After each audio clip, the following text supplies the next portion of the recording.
Hello and welcome back to Asset Guide YouTube channel. आज की इस वीडियो में हम बात करेंगे इनकम टैक्स रिटर्न की।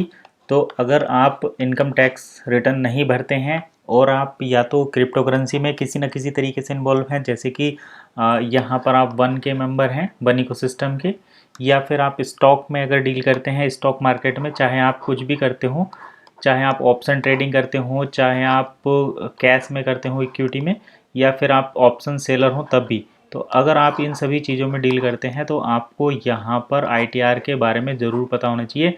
अगर आप इसकी इन्फॉर्मेशन नहीं रखेंगे, अपना रिटर्न नहीं फाइल करेंगे, तो आपको काफ़ी दिक्कतें आने वाली हैं और आपको जो है यहाँ से इनकम टैक्स का नोटिस भी आ सकता है। अब देखिए, हम वन के यूज़र के लिए बता देते हैं। अगर आप वन के यूज़र हैं अभी, जैसे कि हम सभी जानते हैं क्या कि यहाँ पर डील सेकर फिएट कन्वर्जन पूल आएगा, तो इसका पता नहीं कंपनी कितनी जल्दी कब कौन सा अनाउंसमेंट कर दे। तो अगर ये बहुत जल्दी फ़िलहाल में आ गया तो आप क्या करेंगे, वन को किसी न किसी तरीके से यूज़ करवाएंगे लोगों को प्रोडक्ट बाय करने में, और आप उस वन को विड्रॉल करेंगे अपने अकाउंट में, वन को कन्वर्ट करके डील से मर्चेंट पूल पे। और जब आप उसको विड्रॉल करेंगे तो आपको यहाँ पर ज़रूरत पड़ेगी रिटर्न फाइल करने की। तो अगर देखिए, आप टैक्स रिटर्न तो फाइल करते ही हैं, जो कि एक इसमें दो चीज़ें होती हैं, एक होता है असेसमेंट ईयर और एक होता है फाइनेंशियल ईयर। तो अभी फ़िलहाल में असेसमेंट ईयर चल रहा है 2023-24, और फाइनेंशियल ईयर होता है 2022-23। तो ये दोनों चीज़ें मैं आपको बताऊंगा कि ये क्या होती हैं, किस तरीके से काम करती हैं। इन्हीं के हिसाब से आपको आईटीआर फाइल करना है।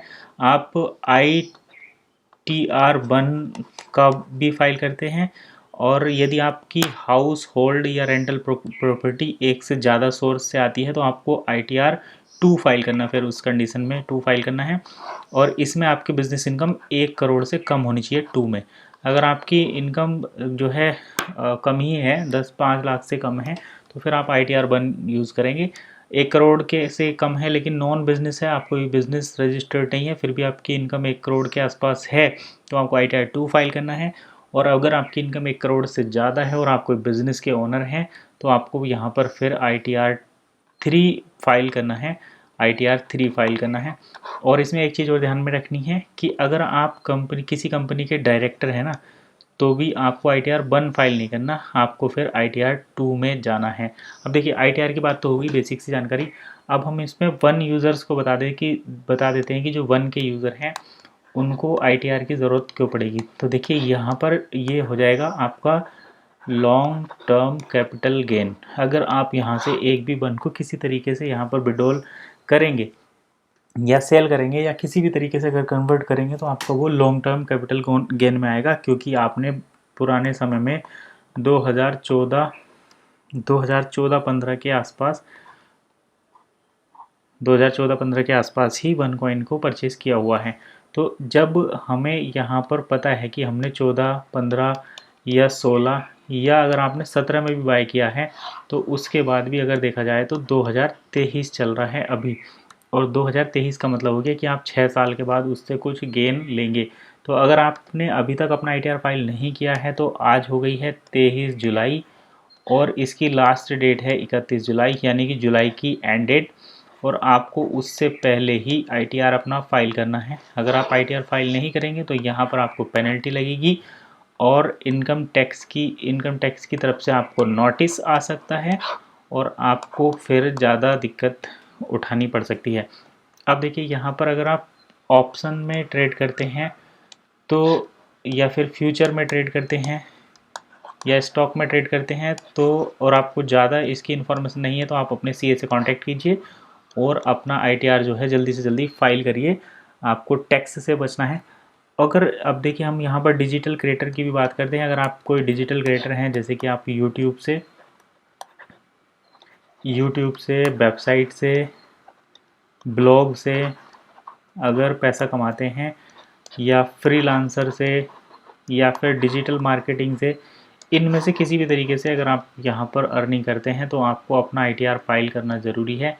अगर आपको बेसिक सी जानकारी है तो ठीक है, अदरवाइज़ आप किसी भी CA से कांटेक्ट करिए, अपने CA से, चार्टेड अकाउंटेंट से, किसी चार्टेड अकाउंटेंट से कांटेक्ट करके आपको अपना ITR फाइल करना ज़रूरी है। अगर आप ऐसा नहीं करेंगे तो आपको काफ़ी ज़्यादा दिक्कत उठानी पड़ सकती है आने वाले टाइम में। तो आपको यहाँ पर लेट फीस से भी बचना है। अब हम यहाँ पर दो मेन चीज़ें देख लेते हैं। पहली तो होती है असेसमेंट ईयर, यहाँ पर दो चीज़ चलती हैं, और एक होती है फाइनेंशियल ईयर।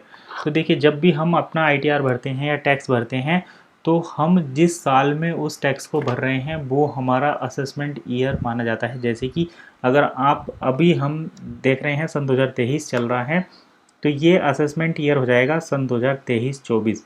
लेकिन हम अभी जैसे 23 ख़त्म नहीं हुआ, तो हम 23 का टैक्स तो नहीं भर सकते, इसलिए हमें क्या करना पड़ेगा, यहाँ पर हम फाइनेंशियल ईयर 2022-23 का यहाँ पर टैक्स भरते हैं। और हमारे इंडिया में जो टैक्स की कैलकुलेशन होती है वो मार्च के हिसाब से होती है, मार्च टू मार्च।